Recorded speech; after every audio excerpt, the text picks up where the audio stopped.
Thank you very much. Good morning, everybody. Good to see you here.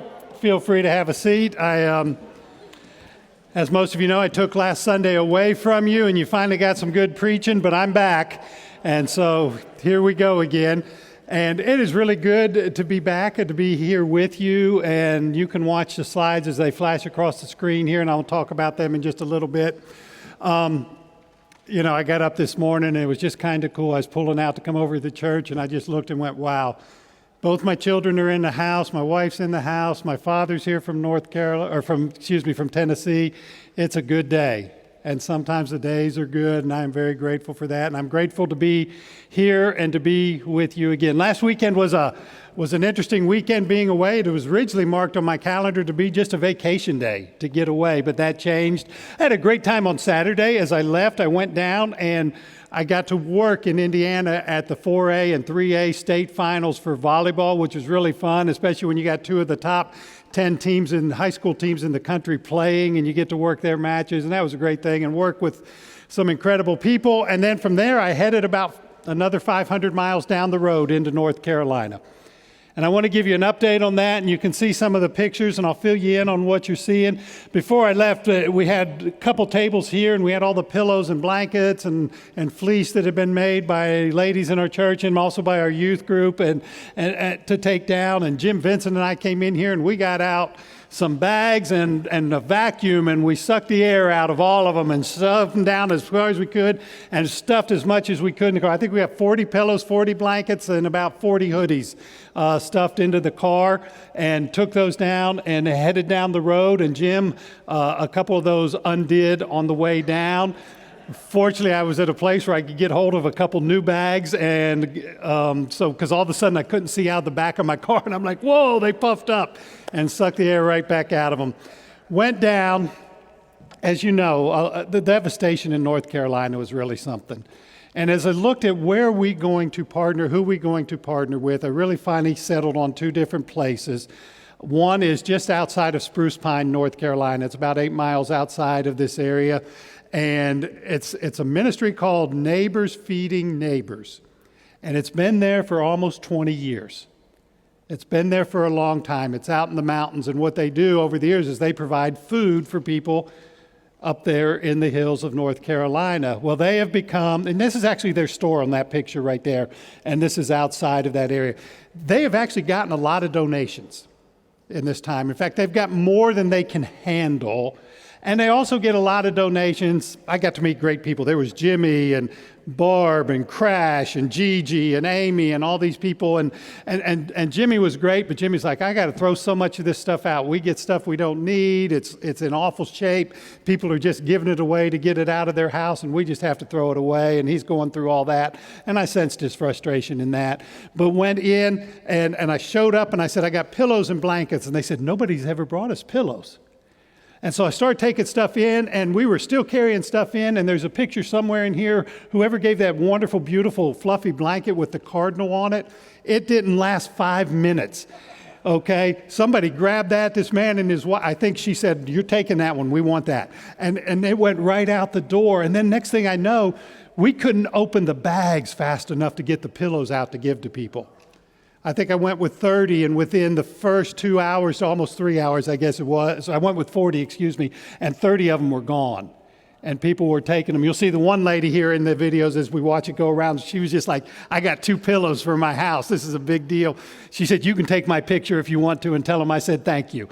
And so she said thank you. And so you'll see that kind of stuff. And what they are doing at this place, they've been overwhelmed. In fact, their kitchen is closed down. They can't cook meals right now because there's so much stuff. And then I said something that I was like, by the way, I'm here. How can I help today? And they went, oh, hallelujah.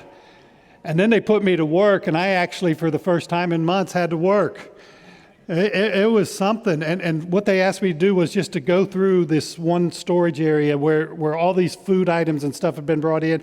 And they said, Dave, can you please just take carts, fill up your carts, and take them over to the store, which was a separate building, where the ladies are putting it on the shelves, and people would come in and they shop for free, right, to get their food and stuff. And I'm like, I can do that. So I filled up a cart, took it over, came back, filled up another cart, took it over. And after a little while, about 3 hours or 4 hours into doing that, one of the ladies looked at me. She said, Dave, stop. we can't get all of this on the shelves today. And I said, that's my sign to quit right there. And I enjoyed my conversations, and we talked with people, and I tried to get a feel for what future needs would be in that area, and it was really cool. And I had mentioned one thing I'd taken over was like a bunch of cans of SpaghettiOs that they put on the shelves, and I said, man, I love SpaghettiOs. I said, that's my go-to meal, except when my children are in my house, and then I don't get any because they disappear. They like them as much as I do, I think. And I was going to leave, and they're like, here, Dave, have some SpaghettiOs. And I'm like, I can't. No, you got to take spaghetti. So I actually got a nice 4-pack of SpaghettiOs to bring home, so thank you very much.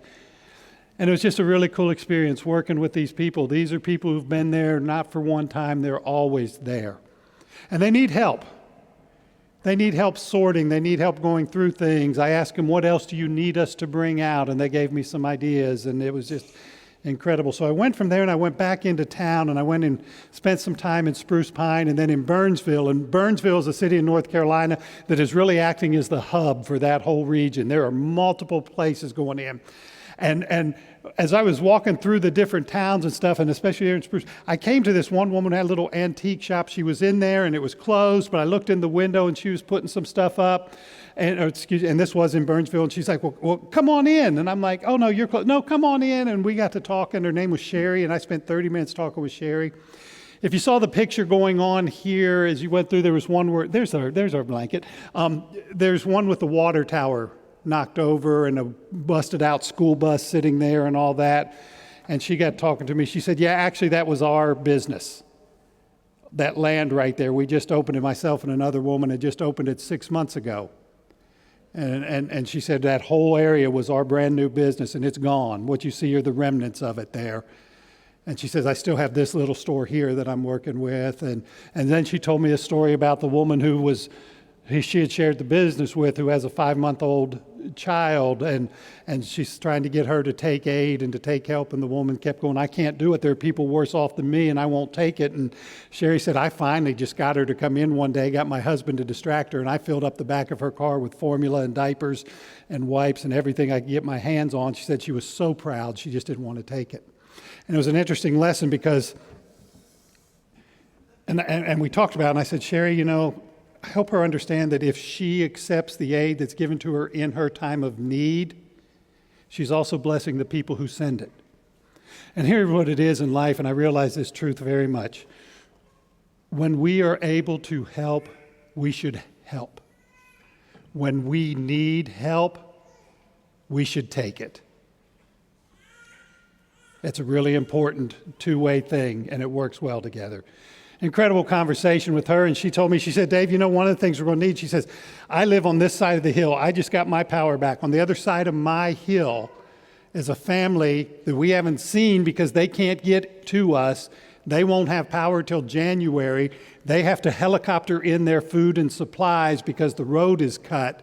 We're trying to get these local guys coming through. We think we can cut enough of a grade to get an ATV through there to take food to them. So they've been stuck there for how many months? Can't get off their land, can't get into town, can't get anywhere. And we got to talking, and Sherry said, what's going to happen out here? We already have seeing it happen.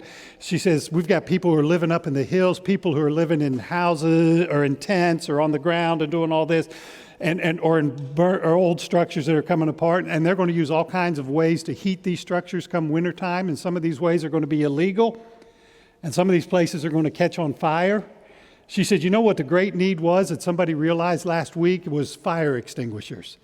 She said, and we had somebody bring 20 fire extinguishers in, and they didn't last 10 minutes. We got them distributed to family because people are going to be trying to stay warm, and they're going to set their buildings on fire the ways they're trying to stay warm, and they're going to need fire extinguishers to put out the fires. I thought, man, what a great need. Nobody's ever thought of that. You don't think after a flood that fire extinguishers matter, but they do. And so it was a great conversation with her. And it gave me insight. And then on the way out, I stopped with the place that we're going to deliver some stuff to next time we go down, and I go down.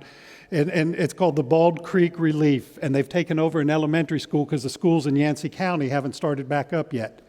They're hoping to start after Thanksgiving, possibly. And they've taken over. And some of the pictures you see are from Yancey County and Bald Creek Relief. And they're like, Dave, we just need laundry detergent and pet food. We got water. We don't need any more clothes. Please stop sending clothes because what we get are clothes that nobody wants to use anyhow. But we need these things. And I thought, wow. And I just want to tell you that what we did here and are doing here, and we're still taking stuff up, and we'll take that stuff in the next couple of weeks. We're going to bless it next week. And if you want to bring more pillows, that's great. If anybody wants to bring fire extinguisher, that's great. If you want to bring some laundry detergent, that's great. We'll get it down there to people. We want to respond to the needs they have down there. But you actually made a difference in lives already. It may seem silly, but a couple pillows makes a difference to a family that doesn't have pillows. And to have the pillowcases with them, by the way, that was a big deal. They're like, you even got pillowcases with us. Yes, but you don't get to choose, just take two. No, here's your pillow.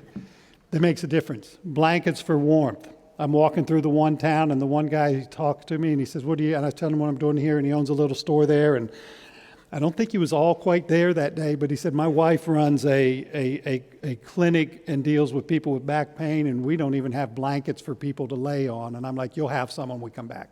I'll drop a few by for you to deal with that kind of stuff.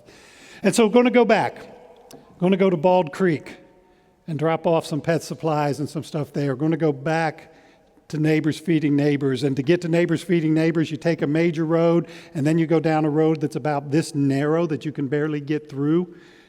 And there are pictures I've seen of this one lady decided the other day not to obey the signs on Interstate 40 and went around them and drove right into nothing because the highway had flipped away and her car went down, and she's lucky she's alive. But we go to roads, and then we turned onto the Blue Ridge Parkway that was actually open for like 3 miles of Blue Ridge Parkway. And then it closed, and you go down another road to get back to Neighbors Feeding Neighbors, and you meet all these incredible, and the place was so busy.